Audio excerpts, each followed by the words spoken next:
हम सभी बाप दादा के अति स्नेही है, इसलिए स्नेह का स्वरूप तपस्या है। जितना बाप दादा से हमारा स्नेह है, उतना ही हमें तपस्या से स्नेह है, तभी बाबा से भी स्नेह। बाबा से स्नेह करने का साधन ही तपस्या है। और हमारी विशेष सब्जेक्ट जो है वो भी तपस्या ही है। इसलिए मुख्य सब्जेक्ट तपस्या अर्थात योग। बात एक ही है। बाबा ने अभी समय समीप होने के कारण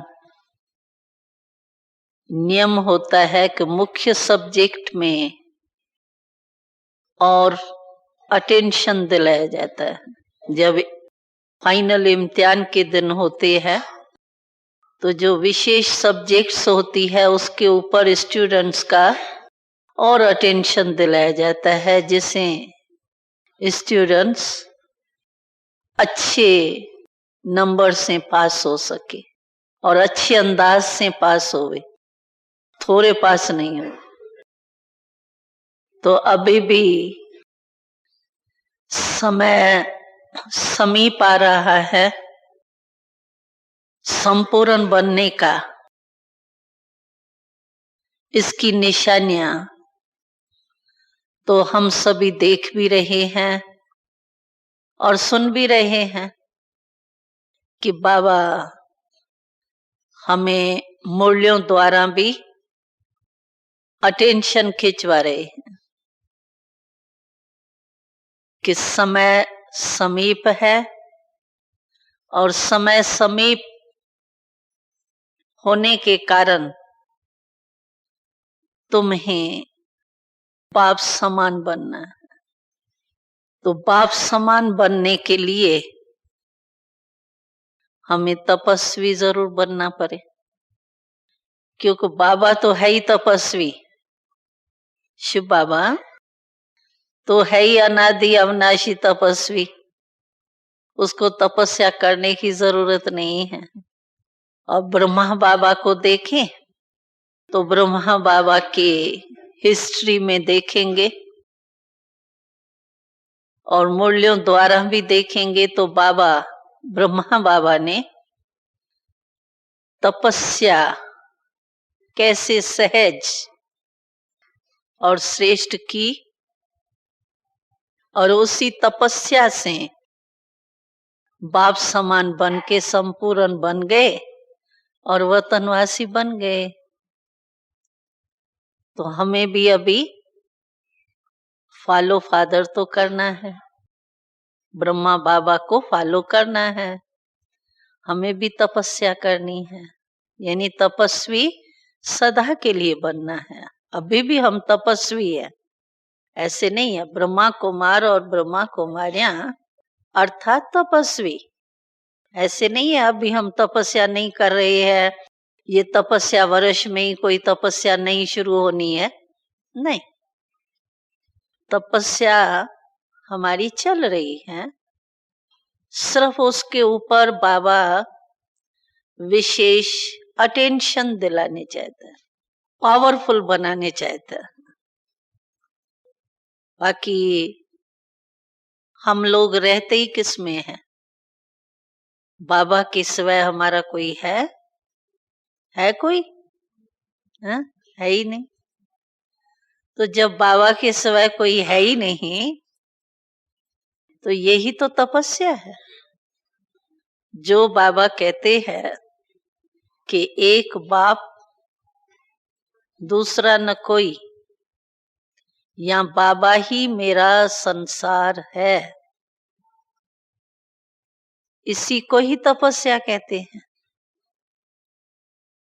लेकिन सदा रहे ये स्थिति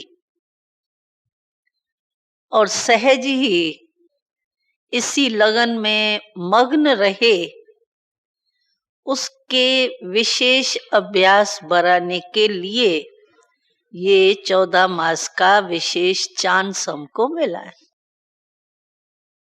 कि बिना तपस्या तो ब्रह्मा कुमार और ब्रह्मा कुमारी बन ही नहीं सकते हैं। जब से आप आए तो तब से आप सबको क्या अच्छा लगा? मेडिटेशन ही तो अच्छी लगी ना। ज्ञान की बातें तो पीछे स्पष्ट होती रही, लेकिन पहले पहले आप लोगों को एक तो ये मेडिटेशन द्वारा जो शिव बाबा का, बाप दादा का, परिवार का प्यार मिला, अनुभव हुआ, तब तो आप ब्रह्मा कुमार और ब्रह्मा कुमारी बने, नहीं तो कैसे बनते? आपको पहली अट्रैक्शन क्या हुई? यही हुई ना। और कैसे हुई? मेडिटेशन द्वारा ही तो अनुभव किया ना। तो मेडिटेशन या तपस्या बात एक ही है, सिर्फ ये एडिशन है कि तपस्या शब्द एक निरंतर एकाग्र बनने को कहा जाता है।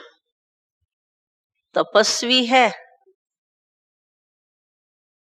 लेकिन और पावरफुल बनने, एक होता है नेचुरल याद। हम लोग कभी कभी ऐसे बाबा के मुरलियों में भी आता है, तो कई अपने को खुश रखते हैं, करते हैं, तो हमारे को तो याद है ही ना बाबा की। योग तो हमारा है ही है, और हमारा है ही क्या। लेकिन एक है साधारण योग और दूसरा है शक्तिशाली योग। योग तो वो भी है, भोगी तो हम अभी बन नहीं सकते ना, क्योंकि भोगी से योगी बने, और भोगी जीवन और योगी जीवन का अंतर हमने अच्छी तरह से अनुभव कर लिया, तो फिर से भोगी तो नहीं हम बन सकते। यानी बाबा की याद बिल्कुल हमारे को भूल जाए, ये तो हो नहीं सकता। क्यों? कि हमने सिर्फ सुनने और सुनाने के आधार पर ये ब्राह्मण जीवन नहीं अपनाई है। ब्राह्मण हम बने ही तब है जब हमें अपना अनुभव हुआ है। अनुभव क्या हुआ? कि मैं बाबा की हूं और बाबा मेरा। ये अनुभव सभी को है ना? है? हाँ या ना? हाँ जी। इसीलिए अभी दिल से, हमारे मन से आवाज निकलता है, मुख का आवाज नहीं, मन से आवाज निकलता है, अनादि साज बजता है दिल से। हाँ, दिल भी दिल रुबा है, जो साज बजाते हैं ना, ये वो गिटार बजाते हैं, ये बजाते हैं, तो उससे आवाज निकलता है ना, तो कितना अच्छा लगता है गीत। तो ये दिल भी एक दिल रुबा है, वो भी साज है, और उससे आवाज क्या निकलता है? दिल से मेरा बाबा निकलता है ना, सभी के दिल से मेरा। ऐसे नहीं कहते हैं कि पुरानी बहनों का बाबा है, ऐसे कहेंगे? हाँ, हम आपको कहे नहीं आपका बाबा का है, हमारा ही शुरू से है। हमने ही तो आपको परिचय दिया बाबा का, आपको थोड़ी था, तो हमारा बाबा है, तो आप मानेंगे? हाँ, मानेंगे? हम कहे हमारा बाबा है, आप क्या कहेंगे? हमारा बाबा है। हर एक कहेगा, छोटा बच्चा भी कहेगा कि मेरा बाबा है। हाँ, छोटा बच्चा भी नहीं कहेगा कि तेरा बाबा है, मेरा बाबा है। तो जब मेरा बाबा हमारी दिल मन कहता है मेरा बाबा है, अनुभव किया तभी तो कहा ना। तो योगी जीवन में तो हम आ गए, भोगी जीवन में हम अभी नहीं जा सकते, क्योंकि अनुभवी आत्माएं हैं और अनुभव कभी भी भूल नहीं सकता।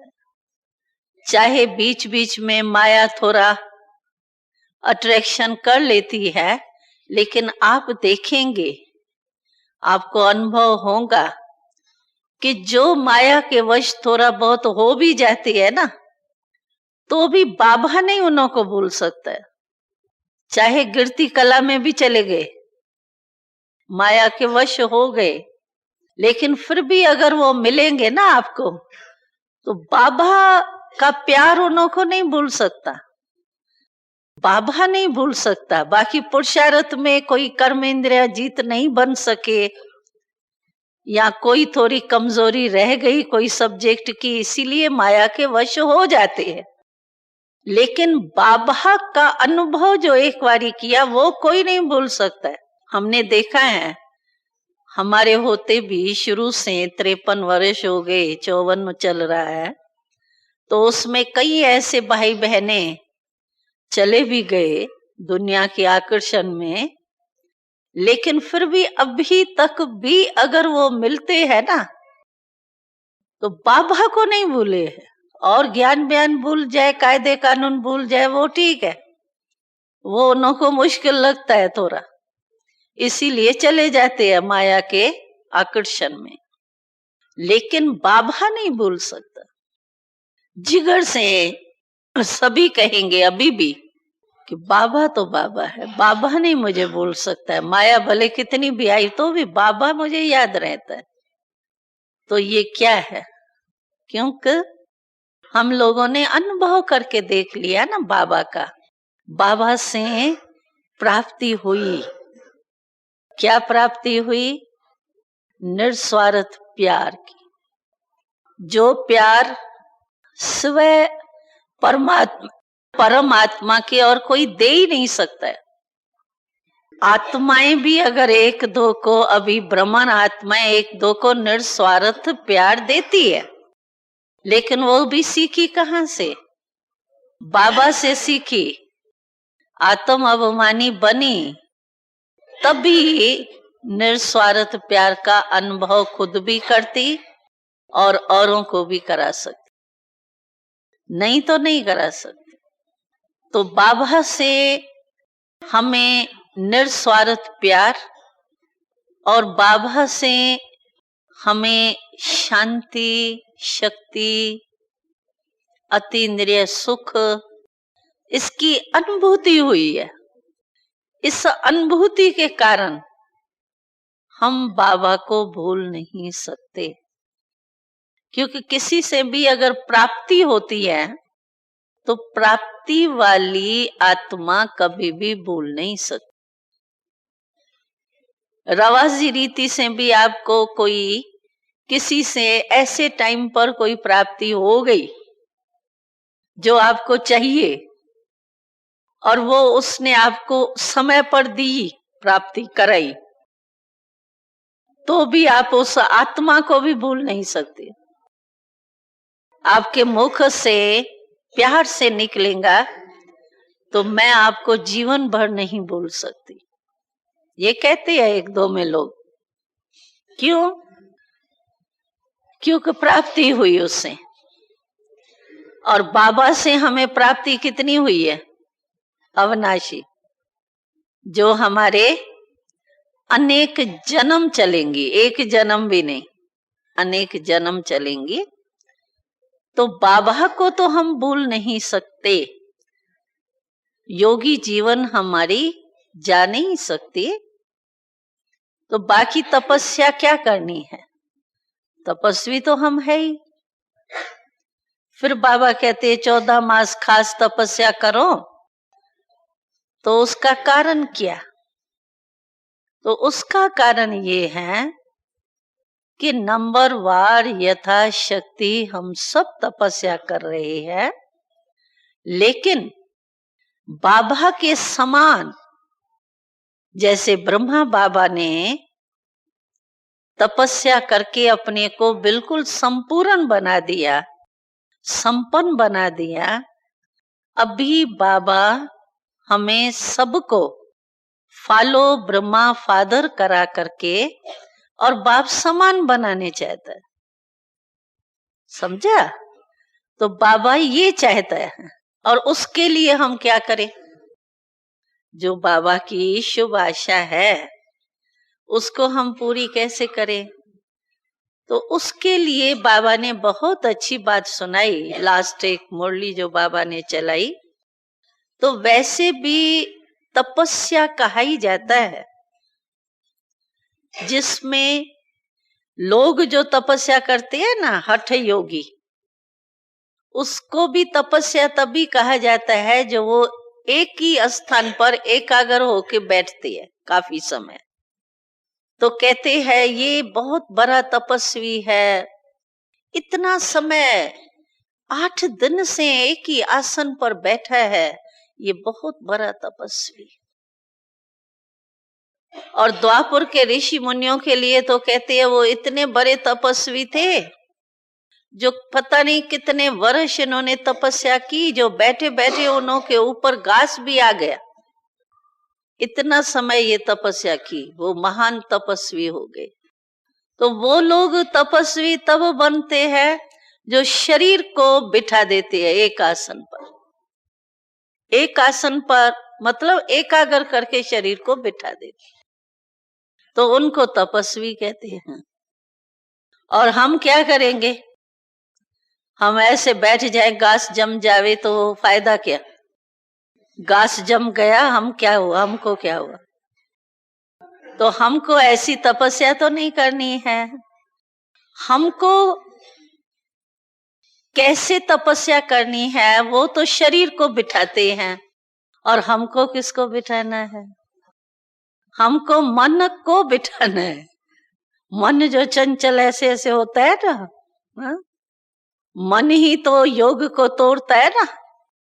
हम बहुत अच्छे अभ्यास कर रहे हैं, बड़े मजे में है, फिर कोई व्यर्थ संकल्प आ जाएगा, या कोई बीती हुई बात याद आ जाएंगी, या बॉडी कॉन्शियस में आ जाएंगे, तो फिर वो योग अटूट नहीं होता, टूट जाता है, नीचे आ जाते हैं, फिर युद्ध करते हैं। नहीं नहीं नहीं नहीं, अभी योग का टाइम है, अभी मेरे को ये संकल्प नहीं आना चाहिए। नहीं नहीं, जाओ जाओ संकल्प, जाओ, मैं बाबा के याद में बैठूंगी। तो मन ही तो नीचे ऊपर करता है ना। अभी हमको जो तपस्या करनी है वो ये करनी है कि हमको ऊंची स्थिति के, आसन हमारा कौन सा है? वो तो शरीर को आसन पर बिठा देते हैं, चाहे मट्टी में बिठाए, चाहे घास में बिठाए, चाहे किसी में भी बिठाए। लेकिन हमको मन को, जो बाबा ने कहा ना, एक रस स्थिति का आसन, आसन माना स्थिति, स्थिति को हम कहते हैं आसन। स्थिति में टिक जाते हैं ना, जैसे शरीर जो होता है तो वो आसन पर बैठ जाता है ना। अभी हमारा ये आसन है ना, हम इस पर बैठ गए ना, एकाग्र होके बैठ गए ना। इसी रीति से आसन बैठने का स्थान होता है, टिकने का। तो आसन हमारा कौन सा है? एक रस स्थिति। इसी आसन पर मन को स्थिर करना है, यानी बिठाना है, एकाग्र करके बिठाना है। और उसी से ही एकाग्र हो जाएगा ना मन। एक रस स्थिति में बैठे और एकाग्र हो गए, बस एक बाबा, तो एकाग्र हो गए ना, एक ठिकाने पर लगा दिया मन को, बस बाबा में ही लगना है और कहा नहीं। एकाग्र हो गए ना, चंचल नहीं। एकाग्रता माना जिसमें कोई भी चंचलता नहीं हो, चाहे संकल्प की, चाहे कोई भी व्यक्ति याद आए, वैभव याद आवे, अपने बॉडी का लगाव याद आवे, उससे चंचलता होती है मन की। और मन की चंचलता होगी तो आपके शरीर में भी चंचलता जरूर होगी। आप देखेंगे जिस दिन आपका योग में मन नहीं लगेगा ना, उस दिन आपका शरीर भी नाचता रहेगा, ऐसे करेंगे, ऐसे करेंगे, ऐसे करेंगे, ऐसे करेंगे, कभी भी शरीर भी नहीं एकाग्र होगा।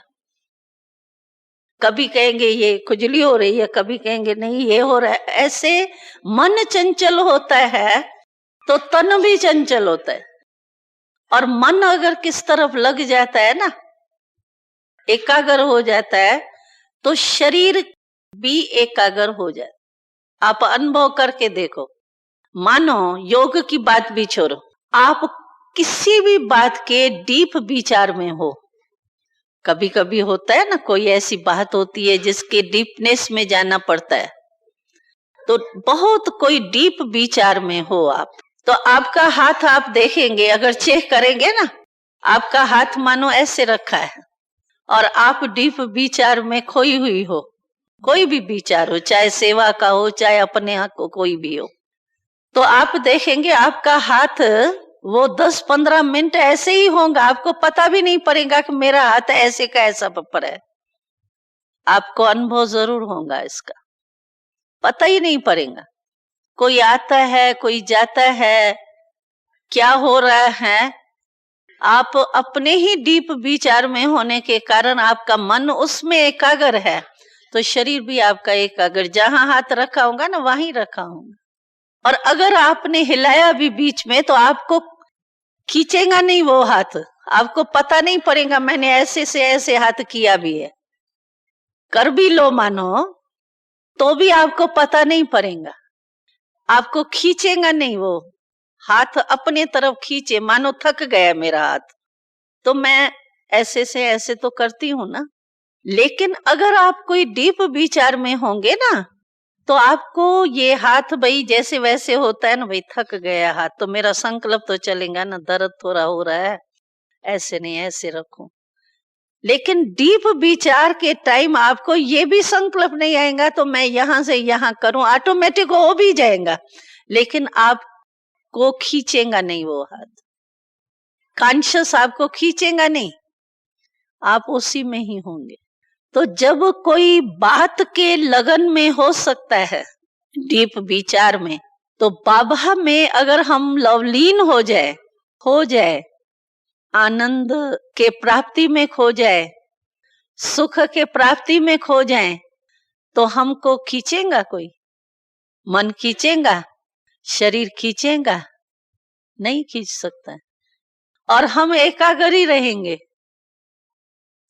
तो ये जो बाबा ने तपस्या की पॉइंट सुनाई कि 4 बातें आप बिल्कुल पक्की रखना। 4 बातें, कौन सी 4 बातें? बाबा ने कहा 1 का पाठ पक्का करो, बस 2-3 छोड़ो, 1 का पाठ। तो 4 ही बातें हिंदी के हिसाब से एक आता है, इंग्लिश भाषा तो अपनी आप जानो, बाकी हिंदी में जो है वो 4 ही में एक आता है। तो बाबा ने कहा एकाग्रता, एक शब्द कैच करो तो एक आता है ना पहले, एकाग्रता, एक नामी, व्यर्थ से एकानामी, और एक रस स्थिति, सब 4 ही में एक आया ना। तो इसीलिए बाबा ने कहा कि 1 का पाठ पक्का करो, बस 1 का पाठ तो सहज होता है ना। तो यही 4 बातें जो बाबा ने सुनाई है, एकाग्रता का अर्थ मैंने सुनाया कि अपने मन के स्थिति को एक रस बनाना, यानी एक रस आसन पर अपने को स्थित रखना, आसन पर बैठना, एक रस स्थिति का आसन। और आसन तो हमारे को कुछ भी मिलेगा, शरीर के लिए आसन है ये, लेकिन मन के लिए आसन जो है वो एक रस स्थिति का आसन। इस पर मन को टिकाओ, एकाग्र हो जाओ, और फिर देखो तो हमारी तपस्या कैसे सिद्ध हो जाती। एक तरफ अगर मन हमारा एक तरफ लग गया ना बाबा के तरफ, तो एक नामी हम हो ही जाएंगे, यानी एक ही में मग्न है, एक ही की याद है, तो एक नामी। और जब बाबा के तरफ हमारा मन लग जाता है तो व्यर्थ जो समय जाता है, व्यर्थ संकल्प चलते हैं, व्यर्थ बॉडी कॉन्शियस की बातें हमको अपने तरफ खींचती है, वो सब एक अनामी हो जाएंगी, यानी व्यर्थ खत्म हो जाएगा, एक अनामी भी हो जाएंगी। और एक रस तो हमारा आसन है, स्थिति हमारी एक रस है। तो चारी बातों का कनेक्शन है। अगर आप एकाग्र हो गए तो ये तीनों ही बातें आपके साथी बनेंगी और आपकी तपस्या जो है वो सिद्ध हो जाएंगे, क्योंकि विधि से सिद्धि होती है। तो अगर हम तपस्या में ये विधि अपनाएंगे तो सिद्धि हो जाएंगी। अगर विधि हमारी यानी आसन ही ठीक नहीं है, आप देखो कहाँ भी बैठने का स्थान ठीक नहीं होता तो ऐसे ऐसे करते रहते हैं। उस दिन भी ड्रामा किया ना, ट्रेन में कैसे कर रहे थे, बहुत चंचलता कर रहे थे, क्योंकि ठीक स्थान नहीं था, मिला नहीं ठीक स्थान, तो देखो ऐसे ऐसे कर रहे थे। और स्थान ठीक मिलता है, आसन ठीक मिलता है तो फिर आराम से बैठ जाते हैं, सो जाएंगे या बैठ जाएंगे, तो अच्छा होता है ना वो। इसी रीति से आप मन को अगर अपने अच्छी स्थिति के आसन पर बिठाएंगे फिर आपका बहुत सहज। पहले मन टिका, अगर मन टिक गया तो बस फिर तो कोई क्वेश्चन ही नहीं है ना, है कोई क्वेश्चन नहीं होगा, कोई मेहनत नहीं होगी, क्योंकि बाबा ने कहा है जहां मोहब्बत है वहां मेहनत नहीं। और जब मेहनत करते हो तो इससे सिद्ध है कि मोहब्बत नहीं है, इसीलिए मेहनत कर रहे, नहीं तो मेहनत तो हो ही नहीं सकती। तो तपस्या समझा किसको बाबा कहते हैं, और इसकी विधि यही है। अभी है कि बाबा हमारे से बहुत शक्तिशाली याद चाहते हैं, साधारण नहीं। उसके लिए बाबा ने कहा कि कम से कम 8 घंटे हमारे हो शक्तिशाली याद, बाकी तो याद रहेंगी। अच्छा, 8 घंटे तो बनना, टाइम निकालना, या इतनी पावरफुल याद, बाबा ने कहा जब तक आपका अभ्यास हो तब तक। अभी स्वोन्नति के काम में हम लोगों को 4 घंटे का डायरेक्शन मिला है, पहले 4 घंटे तक पहुंचे, फिर 8 भी हो जाएंगे। वैसे अगर हम देखें तो 8 घंटे निकल सकते हैं, कर सकते हैं, लेकिन इसके लिए एक नेचुरल अभ्यास चाहिए। क्यों कि ज्यादा में ज्यादा हम जो काम करते हैं दिमाग का, जिसमें फुल बुद्धि देनी पड़ती है, कई काम ऐसे होते हैं जिसमें हम याद में रह करके याद का काम भी कर सकते हैं और दूसरा काम भी स्थूल कर सकते हैं। कई काम ऐसे होते हैं, जैसे खाना बना रहे हैं, अभी प्रैक्टिस हो गई है, अभी खाना बनाते फुल बुद्धि मन को वहां लगाने की जरूरत नहीं है। खाना बनाते हम बाबा की याद भी पावरफुल कर सकते हैं, और खाने का अभ्यास है, हाथ चला हुआ है, हम कर सकते हैं। और कोई काम ऐसा होता है जिसमें फुल बुद्धि लगानी पड़ती है, उसमें हमारे योग की परसेंटेज थोड़ी साधारण हो जाती है, भूलता नहीं है बाबा, लेकिन पावरफुल नहीं हो सकती, क्योंकि 2 काम में बुद्धि लगानी पड़ती है, और काम ऐसा है जो दिमाग का है। लेकिन वो कितने घंटा कोई करता है? सारे दिन में अगर हम अपना कार्य चेक करें तो इतना फुल बुद्धि लगाने का काम हम कितना घंटा करते हैं? मैं नहीं समझती हूँ 8 घंटे से ज्यादा होता है। जिसमें फुल बुद्धि लगानी पड़ती है। 8 घंटे बाबा ने कहा है वो करो, छुट्टी है, करो। और दूसरा चाहिए शरीर को आराम, उसके लिए भी बाबा कहते हैं भले 8 घंटे करो। 8 घंटे करता कोई नहीं है, ब्राह्मण तो कम ही करते हैं, लेकिन चलो 8 घंटे वो भी निकालो। और फिर भी 8 घंटे बचते हैं ना 8 घंटे, 8 16, बाकी कहाँ गए 8 घंटे, वो कहाँ जाते हैं? तो है तो सही ना, मार्जिन तो है 8 घंटे की, लेकिन क्या है कि ऐसे ही चला जाता है, थोड़ा थोड़ा करके ऐसे हमारा टाइम चला जाता है। 8 घंटे बचते हैं या निकाले हम 8 घंटे, वो अटेंशन कम है। बाकी 8 घंटे कोई बड़ी बात नहीं है, अटेंशन की बात है। और ये भी बाबा ने कहा है कि ऐसा भी नहीं करना, कहीं अटेंशन रखते हैं, नहीं हमको 8 घंटे बनाने, 8 घंटे बनाने हैं, तो अटेंशन भी का भी टेंशन बना देते, अटेंशन को भी टेंशन बना देते, तो वो भी नहीं करना है। क्यों?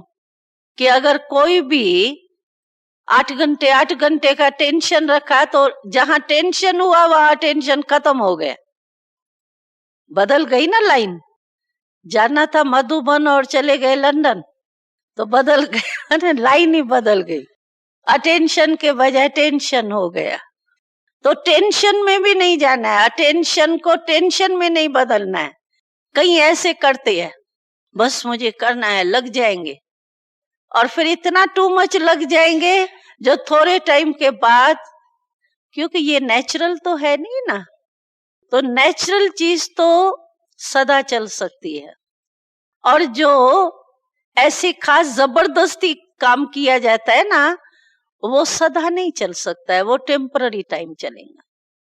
तो वो जोश होता है, वो टेम्पररी टेंशन का भी जोश होता है ना, फिर होश में थोड़े टाइम के बाद आ जाते हैं, तो कहते हैं ये तो कुछ भी नहीं मिला। टेंशन में माथा भी कमजोर और मन भी कमजोर, शरीर भी कमजोर हो गया, मन भी कमजोर हो गया, न माया मिली न शिव बाबा मिला, दोनों ही में से कुछ नहीं मिला। इसीलिए ऐसा टेंशन भी नहीं करना है। लेकिन क्या करें, टेंशन भी नहीं करना है बाबा कहता है, और तपस्या करनी भी जरूर है। अभी करें क्या? क्वेश्चन तो ये उठता है, 8 घंटे बनाए कैसे? और डबल विदेशों को तो 3-3 4-4 काम है, बहुत टाइम देना पड़ता है। सेंटर भी संभालो और फिर जॉब भी करो, वो भी नहीं छोड़ना है, और अपने शरीर का भी करो, और पढ़ाई भी जरूर पढ़ो। इतने सारे काम में लगते हुए 8 घंटे या 4 घंटे कैसे बनाए? तो उसके लिए सहज तरीका ये है कि एक ही टाइम इकट्ठे आप घंटा 2 घंटा निकालो, वो तो जितना निकाल सकते हो उतना निकालो। लेकिन अगर आपको 4 घंटे से 5 घंटा करना है, या 4 घंटा शक्तिशाली याद का जो अभी से अभ्यास शुरू करना है या कर रहे हैं, तो उसके लिए क्या करें हम? इकट्ठा टाइम हमको नहीं मिल सकता है।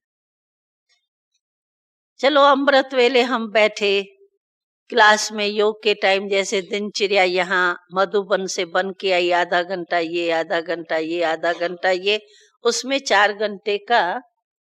अच्छा, तो समझा, इकट्ठा टाइम हम नहीं निकाल सकते, दिनचर्या के माफिक बन करके आया है। लेकिन मानो आपके दिनचर्या के हिसाब से वो टाइम आप नहीं निकाल सकते हो। जैसे मानो हमारा ट्रैफिक कंट्रोल का टाइम बना हुआ है, सारे दिन में 4 बारी का ट्रैफिक कंट्रोल का टाइम बना हुआ है। लेकिन मानो आप दफ्तर में बैठे हो और 12 बजे आप जरूरी काम कोई कर रहे हो दफ्तर में, और 12 बजे आप ट्रैफिक कंट्रोल करके ऐसे बैठ जाओ तो लोग कहेंगे ये क्या हुआ इसको, पता नहीं कहाँ चला गया ये। हाँ, तो ऐसा नहीं है कोई तो हरू-भरू 12 बजे आप नहीं कर सकते हो, 12:30 करो, लेकिन करो जरूर। समझो 4 बारी आपको ट्रैफिक कंट्रोल करने के लिए ये एक विधि है कि सारे दिन में हमारा लिंक रहे, इसके लिए ये साधन है। ये नहीं है कि 12 बजे तो 12 बजे मैं नहीं कर सकती हूं तो मैं खींचातान से करूं और फिर मेरी डिससर्विस भी हो, मन भी चंचल हो जाए, मन में तनाव भी आ जाए, टेंशन भी आ जाए। ये नहीं है बात। करना जरूर है, करना अच्छा है, क्योंकि बाबा ने ये जो युक्तियां बनाई है वो हमको माया से मुक्ति पाने के लिए ही बनाई है और जरूरी है। लेकिन ऐसे नहीं हम समझें कि 12 बजे ही पूरा हमको, मधुबन में अभी ट्रैफिक कंट्रोल हो रहा है तो मैं भी 12 बजे ही करूं। अगर किसका किस समय नहीं हो सकता है तो चलो 12:30 करो ना, 1 बजे करो ना, लेकिन करो। जो टाइम आपको सहज दिनचर्या के प्रमाण सूट होता है उसमें आप करो तो आपका लिंक जुटा रहे। इसीलिए ये बाबा ने रखा है। नहीं तो क्या है, काम काज में जाते हैं ना तो बिल्कुल ही काम में इतनी बुद्धि बिजी हो जाती है जो और बातें भूल जाती। इसीलिए बाबा बीच बीच में एक लिंक जोड़ने के लिए ये साधन बनाया है। इसी रीति से मानो आपको 4 घंटे 6 घंटे जो भी करने हो, जैसे आपके सहज हो सकते हैं। अभी तो 4 घंटे का बाबा ने दिया है ना, मधुबन से आया ना, लेकिन तपस्या वर्ष में समझो हम और बढ़ाने चाहते हैं तो क्या करो आपकी दिनचर्या जैसे बनी हुई है, हर एक की अपने अपने ढंग की दिनचर्या है, एक जैसी नहीं है। कोई बिजनेसमैन है तो कोई दफ्तर वाला है, कोई टीचर है, कोई घर में काम करने वाली है, बच्चे संभालना और खाना बनाना, हर एक का अपनी अपनी दिनचर्या है। तो उस अनुसार आप क्या करो, जितना समय आप इकट्ठा निकाल सकते हो उतना निकालो। समझो अमृत वेला है तो जैसे ये डायरेक्शन आया था भाई 4:45 से 4:45 1 घंटा हो सकता है। अच्छा, आपका 4:45 नहीं हो सकता है तो 4 से 5 करो, जैसे भी करो, लेकिन 1 घंटा निकाल सकते हो तो आप निकालो इकट्ठा। अगर मानो आप नहीं निकाल सकते हो, आप देरी से सोते हो, आपका काम ही ऐसा है, मानो रात्रि जागना पड़ता है, आप अमृत वेले इतना टाइम नहीं निकाल सकते हो, तो कोई भी टाइम आपके दिनचर्या में आधा घंटा घंटा जो इकट्ठा निकल सकता है वो इकट्ठा निकालो। अगर मानो नहीं निकल सकता है तो बीच बीच में 15 मिनट 10 मिनट 20 मिनट जो भी जितना भी निकल सकता है ना उतना आप जमा करते जाओ। समझा आपने? जैसे छोटे बच्चे होते हैं ना, वो क्या करते हैं, अपना जो ये लेके आते हैं, भंडारी लेके आते हैं ना अपनी, वो कैसे इकट्ठा करते हैं? उन्हों को 50 रुपया इकट्ठा तो कोई देता नहीं है, कभी 10 पैसे डालते हैं, कभी 15 पैसे डालते हैं, कभी रुपया डालते हैं, कभी 5 का रुपया डालते हैं, और फिर जब भंडारी बढ़ जाती है कितने खुशी से यहाँ लेके आते हैं। तो आप 10 पैसे नहीं डालो, 10 मिनट डालो, अपना जमा करो 10 मिनट 15 मिनट, और फिर आप वो अटेंशन रखो भाई 10 मिनट 15 मिनट हमने निकाला, फिर रात्रि को आप टोटल करो भाई 10 मिनट अभी निकाले, 15 मिनट पीछे निकाले, आधा घंटा पीछे निकाला, 5 मिनट भी निकले तो भी निकालो, 3 मिनट निकले तो भी निकालो, और जमा करते जाओ। और जमा करते हुए फिर रात्रि को देखो कि आपके 4 घंटे 6 घंटे बन जाएंगे। बाकी इकट्ठा हम लोग सोचे कि हम 4 घंटे इकट्ठे बैठ जाए या 1-1 घंटा इकट्ठा तो बैठना चाहिए, नहीं तो मेरा मन लगेगा ही नहीं। नहीं, ये फिर हमारे को अभ्यास होना चाहिए कि बस अगर बाबा का सोचा तो और सारा तरफ जो है वो स्टॉप हो जाए। इसके लिए हमको अभ्यास जरूर चाहिए। समझो 3 मिनट हमको मिलते हैं, और मिलते हैं बीच बीच में, ऐसी बात नहीं है कि नहीं मिलते हैं।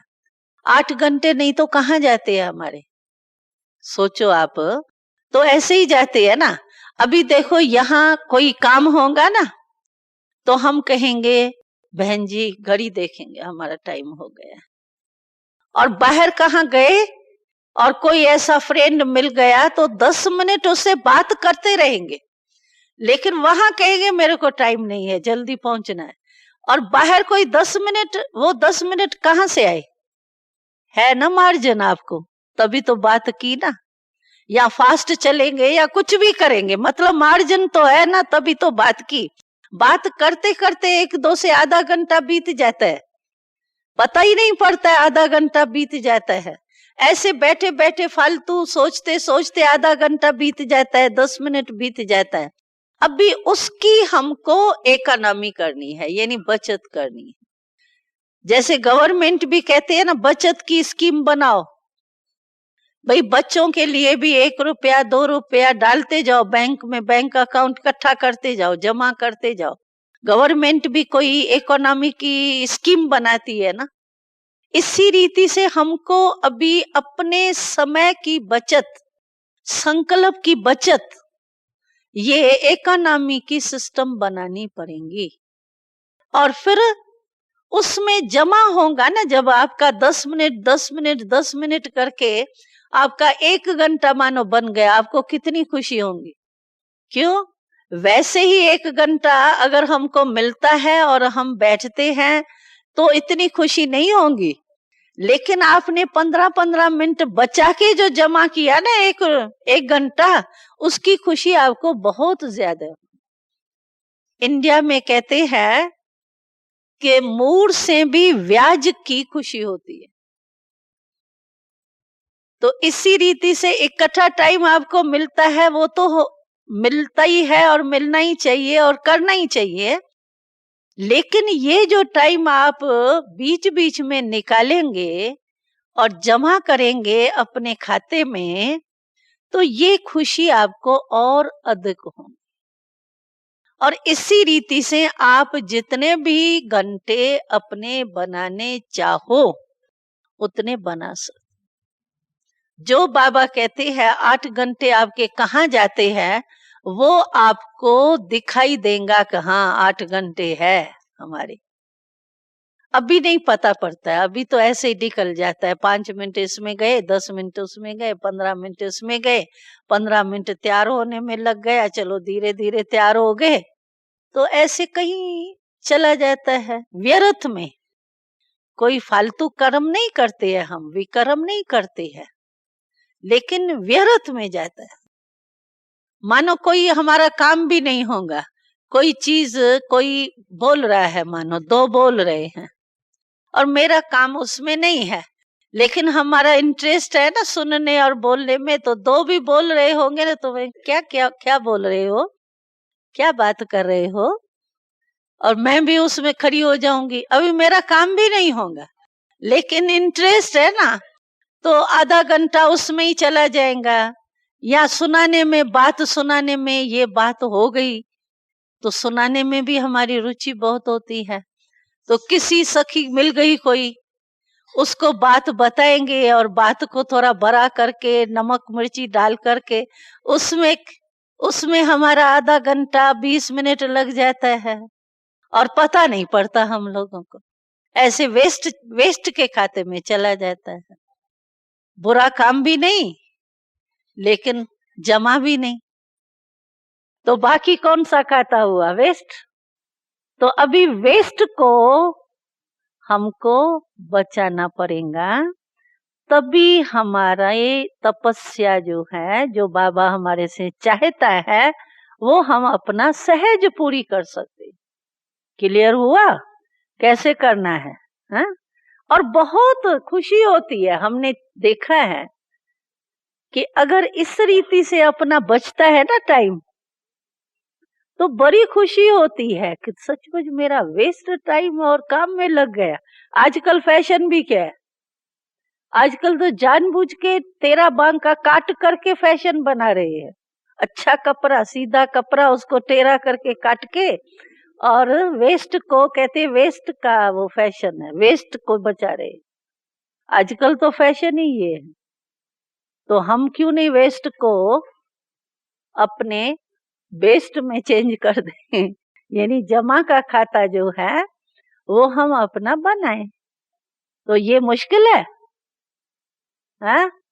मुश्किल, सहज, इजी, बोलो, इजी, हाँ इजी है ना? हाँ, तो 8 घंटे तक पहुंच सकते हैं ना? हाँ जी, हाँ जी, हाँ। और तपस्या कोई हमारे लिए बड़ी बात नहीं है, क्योंकि हमारे को आने से ही बाबा ने कौन सा महामंत्र दिया ना? मन मना भाव का दिया ना, तन मना भाव तो नहीं कहा ना। मन मना धन मना भाव भी नहीं कहा, मन मना भाव कहा ना।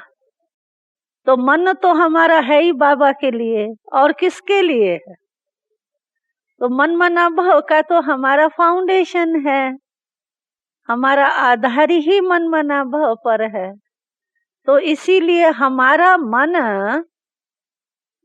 बस कंट्रोलिंग पावर चाहिए, और वो कंट्रोलिंग पावर आप में क्यों नहीं आती, उसका कारण है क्या है? देखो, कोई ऑक्यूपेशन की सीट होती है ना, अभी प्राइम मिनिस्टर है मानो, प्राइम मिनिस्टर के सीट पर बैठता है तो उसकी अथॉरिटी चलती है ना, सभी मानेंगे ना।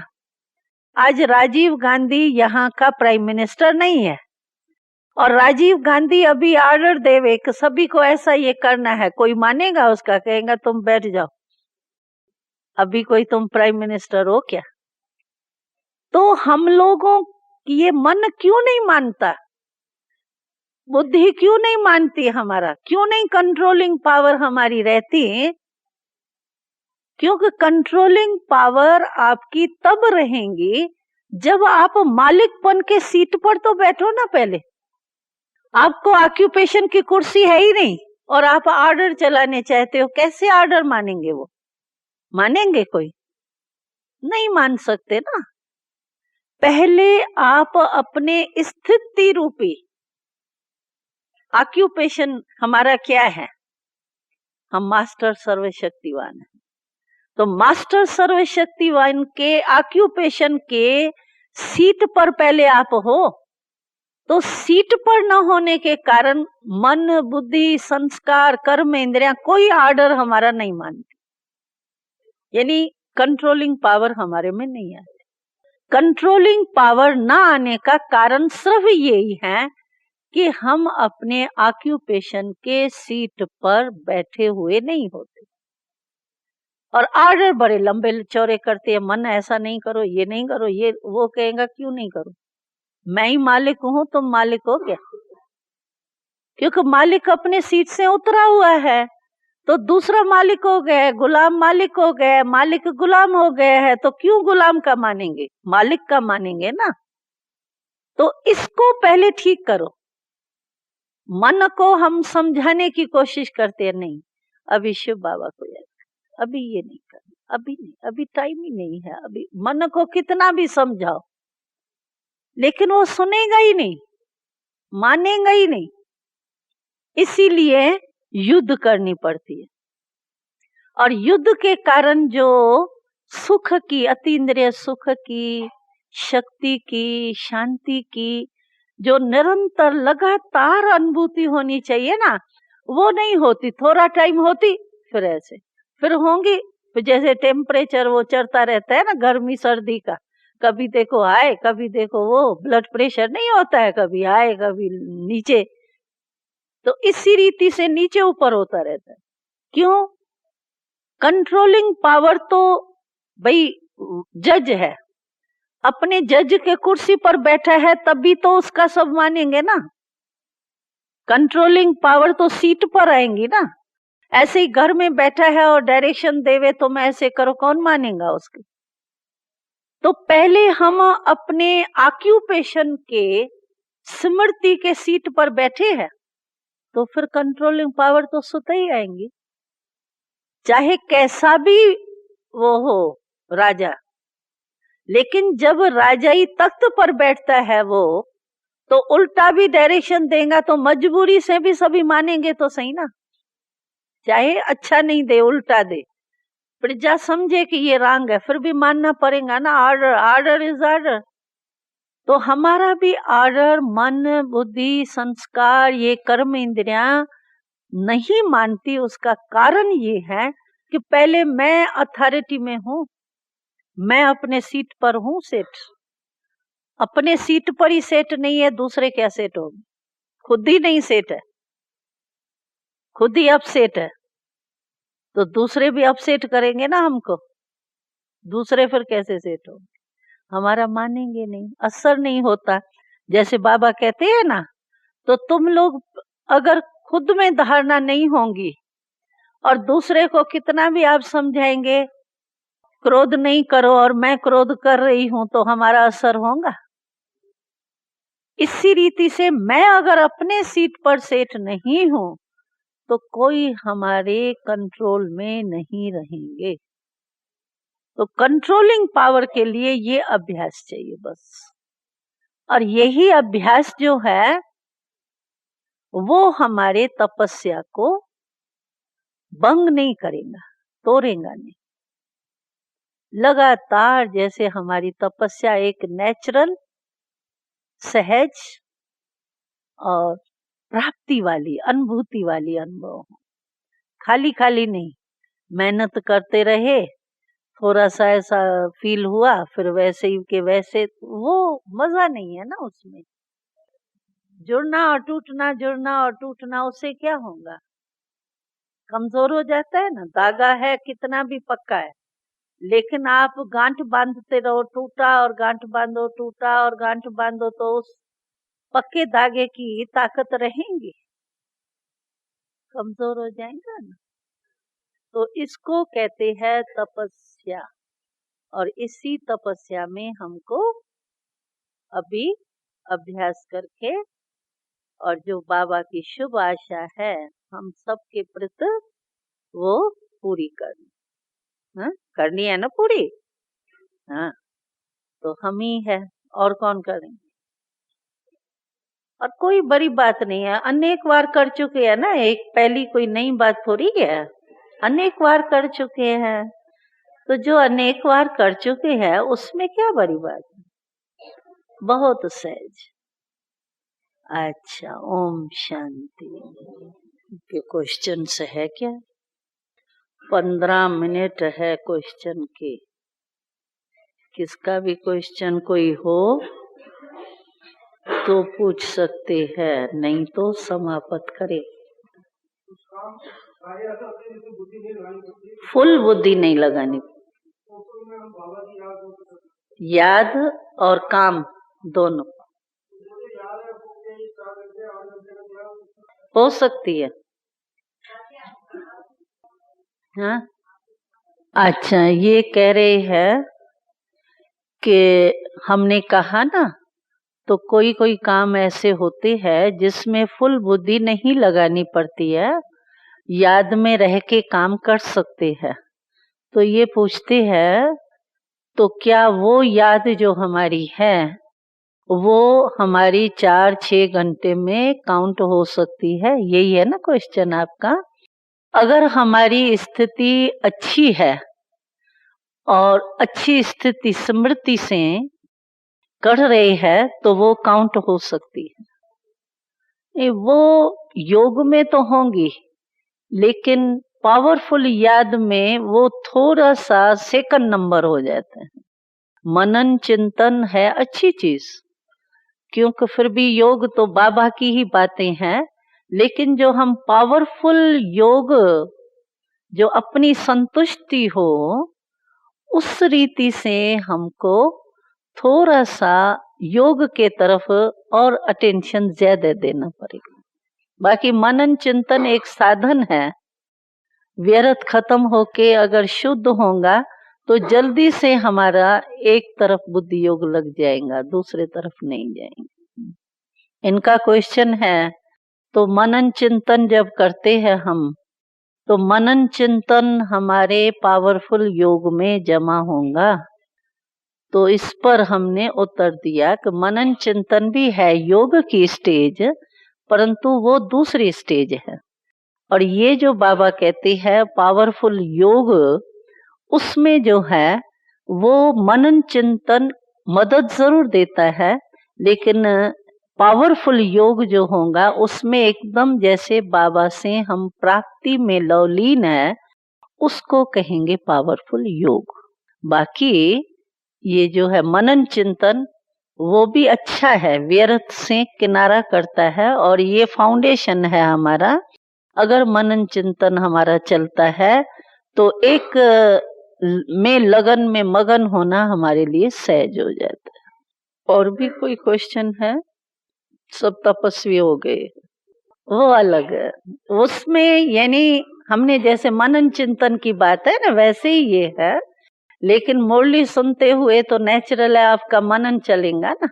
मुरली सुनेंगे, उसको प्रैक्टिकल में फिर धारण करेंगे। सब्जेक्ट अलग है ना, वो ज्ञान की सब्जेक्ट है, वो योग की सब्जेक्ट है हमारी सब्जेक्ट, परंतु वो ज्ञान की सब्जेक्ट है, वो योग की सब्जेक्ट। समृत का अभ्यास चाहिए।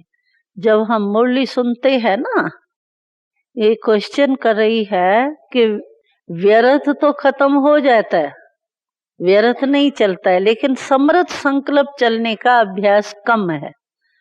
तो उसका उत्तर ये है कि समृत संकल्प चलाने के लिए रोज अमृत ये सवेरे जो हम क्लास करते हैं मुरली, तो अपने आप को अपना टीचर बन करके जो बाबा मुख्य सार जो मुरली का सुनाता है ना, ये हमारा होमवर्क है। क्योंकि 3 पेज मुरली तो किसको याद नहीं रह सकती है, और याद करने की कोशिश करेंगे तो भी कुछ तो भूलेगा, कुछ याद रहेगा। इसीलिए ये सार रूप में बाबा 2 लाइन तो सबको याद रह सकती है, कोई भी हो, विस्मृति वाला कैसा भी हो, लेकिन ये 2 लाइन तो याद रख सकते हैं। तो इसीलिए बाबा सार रूप हमको देता है। तो इन्हीं के ऊपर अपने को बुद्धि में होमवर्क दो, और इसके ऊपर ही सोचो। जिस समय भी थोड़ी बुद्धि यहाँ वहां जाती है ना, तो ये पॉइंट लेकर के उसके ऊपर सोचो, डीपनेस में जाओ उसके। ये रिपीट नहीं करो कि बाबा ने कहा कि यात्रा में रहना है, यात्रा में नीचे नहीं आना है, बस ये रिपीट कर लिया 2 लाइन, वो नहीं। लेकिन बाबा ने जो कहा यात्रा, वो यात्रा किसको कहा, क्यों कहा, यात्रा से हमको फायदा क्या है। ये 5 शब्द होते हैं सोचने के, क्यों, क्या, कैसे, कब और कौन। ये 5 शब्द जो है उससे विस्तार होता है कोई भी पॉइंट का। अगर आप भाषण करने चाहो कोई भी टॉपिक पर, तो ये 5 शब्दों में आप सारा भाषण अपना 1 घंटे का कर सकते हो कोई भी टॉपिक पर। इसी रीति से जो भी हमारा मुरली में सार होता है, उस 2 लाइन को आप इन 5 शब्दों से विस्तार करो। तो विस्तार करेंगे, फिर आपकी बुद्धि उसमें लग जाएगी, नहीं तो नहीं लगेंगी। रिपीट करते रहेंगे तो नहीं लगेंगे। हाँ, तो डीप में तब जाएंगे ना जब सोचेंगे ये बाबा ने क्यों कहा, वही मंथन है ना। डीप में जाना ही मंथन है। मंथन माना ही उसको विस्तार में, डीपनेस में जाना। उसका अभ्यास चाहिए बुद्धि को। अभ्यास करते जाएंगे, बीच बीच में अटेंशन रखेंगे तो हो जाएगा। जैसे वो आदत हो गई है वैसे ये आदत हो जाएगी। ये बहुत समय से व्यर्थ चलने का तो अभ्यास हो गया है ना। अभी भले खत्म हो गया, लेकिन पहले था तो सही ना, अभी नहीं। तो बुद्धि खाली तो रहती नहीं है, कुछ ना कुछ तो जरूर चलेगा, खाली तो रह नहीं सकती। सोचना नहीं है, करना है। अच्छा, क्वेश्चन। पावरफुल योगा माना बाबा से लगन हो और बाबा से हमको प्राप्तियों का अनुभव हो, और कहाँ बुद्धि हमारी नहीं जाए। समझो कोई भी प्राप्ति में जैसे खो जाए, चाहे आनंद में, चाहे प्रेम में, चाहे शांति में, चाहे शक्ति में, कोई भी प्राप्ति के अनुभूति में खो जाना, इसको कहते हैं पावरफुल योग। यानी क्योंकि हम बाबा को याद कर रहे हैं, क्यों याद करते हैं बाबा को? क्योंकि बाबा से हमको वर्षा मिलता है, अनुभूति होती है। तो अनुभूति होना माना मेरा योग ठीक है। ऐसे ही मैं कह रही हूँ शिव बाबा आप बड़े मीठे हो, आप बड़े ये हो, सुखदाता हो, शांति का सागर हो, ये हो, तो वो नहीं। लेकिन सुख का सागर है तो सुख की अनुभूति होनी चाहिए। अनुभूति होना माना मन उसमें खो जाएगा। अनुभूति नहीं होती है, कोई भी जो भी बाबा का वर्षा है उनकी अगर अनुभूति नहीं होती है तो मन यहाँ वहां भागता है। तो अनुभूति करना, कोई भी बाबा के प्राप्ति की उसमें लीन हो जाना यानी खो जाना, इसको कहते हैं लगन में मग्न अर्थात पावरफुल योग। और कोई बात याद नहीं है, बस बाबा और प्राप्ति। बाकी ये एक बात आप समझना, तो बाबा जो कहते हैं ना पावरफुल योग माना, कई समझते हैं पावरफुल योग माना अशरीरी हो जाए। अशरीरी को समझते हैं कि शरीर का भान ही नहीं रहे। समझो मक्खी आकर के हमारे यहाँ बैठी और मैं समझू मैं तो अशरीरी हुई नहीं, मेरे को पता पड़ा मक्खी बैठी तो मेरा योग है ही नहीं। लेकिन नहीं, इसको अशरीरी नहीं कहा जाता है कि पता ही नहीं पड़े, आत्मा तो बैठी है ना हमारे अंदर। तो अशरीरी का मतलब है कि मानो मक्खी बैठ गई या कोई भी दर्द भी हुआ, मानो तो दर्द हुआ, मैंने ऐसे के बजाय ऐसे कर भी लिया, लेकिन मेरी जो अनुभूति की लगन है उसमें डिस्टर्बन नहीं हो। अशरीरी का मतलब ये नहीं है कि हमको पता ही नहीं पड़े शरीर का। शरीर का पता तो बुद्धि में सबकॉन्शियस के रीति से तो रहता ही है ना, लेकिन हमारी बुद्धि को कोई भी चीज, शरीर का चाहे दर्द हो, चाहे शरीर में कुछ भी ऐसा कुछ होता है, तो वो हमारे योग को तोड़े नहीं। जो हमारे को अनुभूति हो रही है उस अनुभूति में डिस्टर्ब नहीं करे, इसको कहते हैं अशरीरी। अशरीरी माना ये नहीं आपको 1 घंटा पता ही नहीं पड़े, पता नहीं कहाँ चले गए हो, वो तो निंद्रा में भी हो जाता है, वो की बड़ी बात है क्या? नींद में भी आपको, कईयों की नींद ऐसी पक्की होती है यहाँ से उठा के यहाँ भी सुला दो, उसको पता ही नहीं पड़ता है। तो वो कोई नहीं, अशरीरी माना एकदम शरीर की शुद्ध बुद्ध भूल जाए नहीं है, लेकिन शरीर की कर्म इंद्रिया हमारे अनुभूति में डिस्टर्बन नहीं करे, इसको कहते हैं अशरीरी अवस्था। शरीर हमारे को, बुद्धि को झुका अपने तरफ नहीं करे। ऐसे मैंने पहले मिसाल दिया ना, तो कई बार ऐसे होता है हम अपने डीप विचार में होते, हाथ ऐसा भी किया, ये भी किया, वो भी किया। कभी खाने में भी मस्त होते हैं, खाना खा रहे हैं, बड़ा टेस्टी लग रहा है, उसी टेस्ट में इतने मस्त हो गए हैं हमको, बड़ा गुलाब जामुन मीठा लग रहा है और बहुत मस्ती में खा रहे हैं, और कई बातें हो जाएंगी, किसने क्या कहा, हम कहेंगे मैं तो गुलाब जामुन ही खा रहा था, मुझे पता ही नहीं। तो ऐसे होता है, जिस चीज में अगर हम मस्त हो जाते हैं ना, मन बुद्धि मेरी उस तरफ फुल लगी हुई होती है ना, तो दूसरी बात होते हुए भी हम नहीं होते। चाहे हम कोई चला भी गया ना तो भी हमसे कोई पूछेगा तो ये भाई यहाँ से गया क्या, मैं कहेंगे मैंने नहीं देखा। अभी ऐसा थोड़ी मेरी आंखें बंद थी, ऐसे नहीं, पट्टी नहीं बांधनी है, लेकिन बंद नहीं थी, लेकिन मैं अपने में लवलीन थी तो मुझे पता नहीं पड़ता है, यानी डिस्टर्ब नहीं करे। बाकी अशरीरी माना ऐसा नहीं कि वो दर्द हो रहा है मैं जबरदस्ती को, नहीं मैं अशरीरी आत्मा हूँ, मुझे दर्द नहीं मालूम होना चाहिए, अशरीरी हूँ, ऐसा तो फिर हठ योग हो जाएगी। लेकिन मन खींचे नहीं, हाँ वो ऑटोमेटिक होगा, आपको डिस्टर्ब नहीं करेंगे, समझा? और कुछ अभ्यास की कमी, अटेंशन की, अभ्यास की कमी, बीच बीच में अटेंशन और अभ्यास। हाँ, अगर गीत के आधार पर करेंगे आप मन को स्थिर, तो अंत में जब आपका फाइनल पेपर होगा उसमें गीत तो बजेगा ही नहीं, फिर क्या करेंगे आप? उस समय टेप रिकॉर्ड ही नहीं मिलेगा आपको। तो अभ्यास अपना ऐसा हो जाना चाहिए जो किसी भी स्थूल आधार पर हमारा योग नहीं हो। अगर आधार पर योग होगा तो वही आधार हमको फेल कर देगा। बुद्धि योग जाएगा, गीत बजे तो योग लगे, गीत बजे तो गई, 1 सेकंड का पेपर है हमारा और फुल 0 लग जाएगा फिर। इसीलिए ये नहीं है आधार। बाबा कहते हैं साधन मैंने बनाए हैं। अच्छा, साधन है तो उसका लाभ उठाओ।